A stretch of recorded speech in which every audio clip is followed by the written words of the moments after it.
Nah, di sini ada beberapa alasan ya Bapak Ibu kenapa kita harus melaksanakan asesmen diagnostik.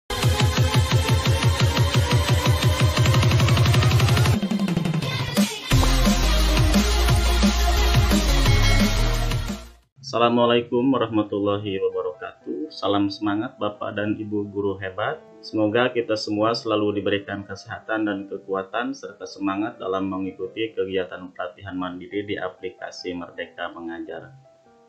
Baik, pada kesempatan kali ini saya akan coba berbagi yaitu tentang aksi nyata saya, yaitu tentang asesmen diagnostik. Sebagaimana kita ketahui ya Bapak Ibu bahwa asesmen itu ada dua jenis. Yang pertama adalah asesmen diagnostik kognitif dan yang kedua adalah asesmen diagnostik non-kognitif. Nah, pada kali ini saya akan coba merancang asesmen diagnostik kognitif. Pertama-tama kita harus tahu dulu ya Bapak Ibu mengapa asesmen diagnostik itu dilaksanakan. Untuk apa manfaatnya dan sebagainya. Nah, di sini ada beberapa alasan ya Bapak Ibu kenapa kita harus melaksanakan asesmen diagnostik. Kita sadari bahwa murid kita itu sangat beragam sekali ya Bapak Ibu. Baik dari segi kebutuhan, kemampuannya, latar belakangnya, pengalaman belajarnya, dan tingkat kematangannya. Nah, oleh karena itu disinilah manfaat asesmen diagnostik baik bagi kita sebagai guru dan juga bagi murid-murid kita. Dalam melaksanakan asesmen diagnostik ini guru mengidentifikasi kebutuhan murid dengan tepat. Jadi dengan dilaksanakannya asesmen diagnostik, maka kita sebagai guru tentunya dapat mengidentifikasi kebutuhan murid dengan tepat. Lalu apa pentingnya asesmen diagnostik? Pada dasarnya, asesmen dilakukan untuk memetakan murid berdasarkan kemampuannya, sehingga guru dapat mengajar sesuai dengan kemampuan murid. Asesmen bukan sekedar memberi nilai bagi murid, melainkan juga sebagai proses memperoleh informasi bagi guru untuk merefleksikan praktik mengajar yang dilakukan. Jadi asesmen diagnostik itu kembali lagi manfaatnya bukan hanya untuk murid tapi juga untuk kita sebagai guru. Lalu apa tujuan asesmen diagnostik? Pertama, untuk mengetahui kompetensi siswa ya, kekuatan dan kelemahan murid-murid kita. Hasil asesmen diagnostik digunakan guru sebagai rujukan untuk pengaturan kelompok belajar, pembagian peran dalam kelompok, perbanyak bahan ajar visual dan teks, bimbingan bagi yang belum mencapai.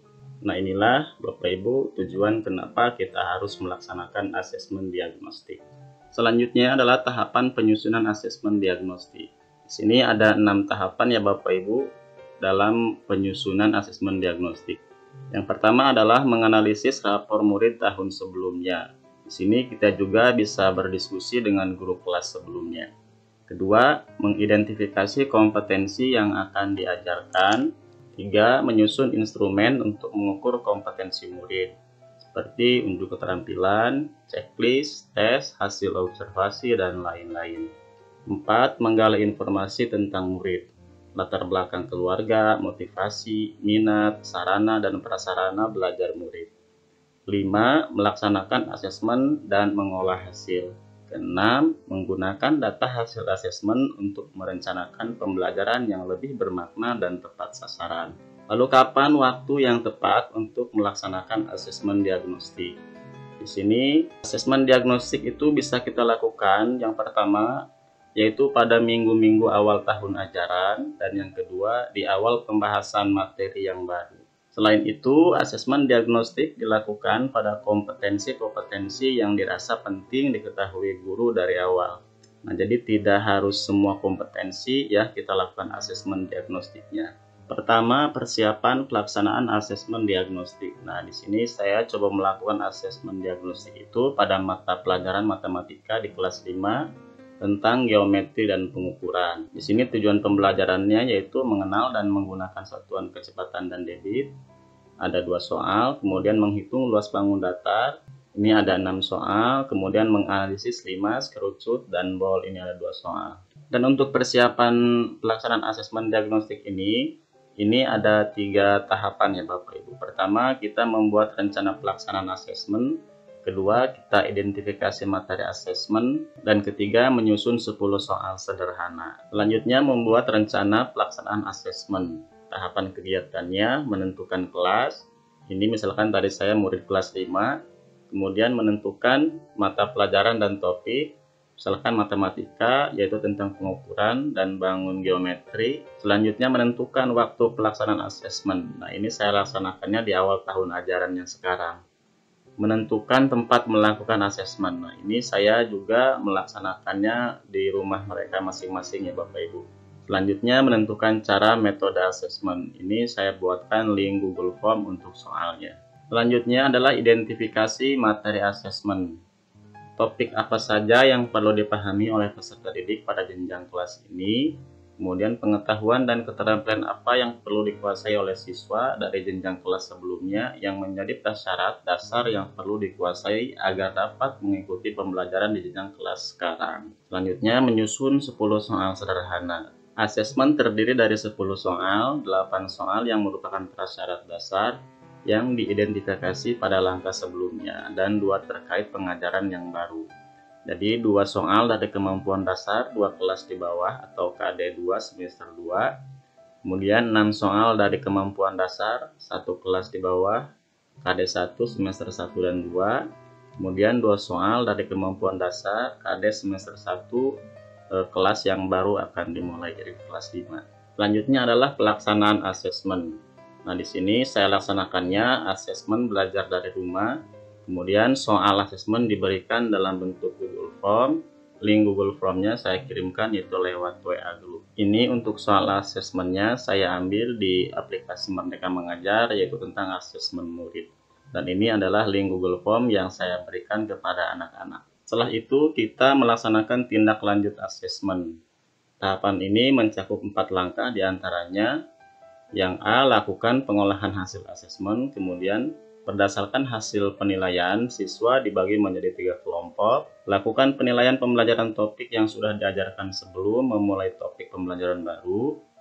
Ulangi proses yang sama sampai siswa mencapai tingkat kompetensi yang diharapkan. Yang A, pengolahan hasil asesmen ini melakukan penilaian untuk masing-masing murid dengan memberikan nilai 1 apabila jawaban benar dan nilai 0 apabila jawaban salah. Jadi seorang murid yang bisa menjawab dengan benar 10 soal akan mendapatkan nilai 10.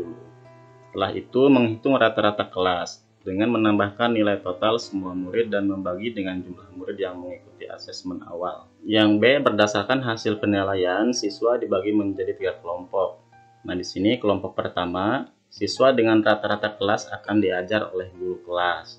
Kemudian siswa 1 semester di bawah rata-rata mendapatkan pelajaran tambahan dari guru kelas. Dan siswa 2 semester di bawah rata-rata akan dititipkan ke guru kelas bawah atau dibuatkan kelompok belajar yang didampingi orang tua atau anggota keluarga dan pendampingan lainnya yang relevan. Nah, inilah analisis hasil asesmen ya Bapak Ibu.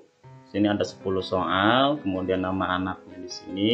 Dan ini nilai perolehannya Bapak Ibu, ada yang 9, ada yang 8, yang 5, yang 7, dan yang 2. Untuk rata-rata kelasnya yaitu 6,2. Nah, di sini anak yang mendapat nilai 2 ini tadi bisa dibuatkan kelompok belajar dengan bimbingan orang tua atau dititipkan di kelas bawah.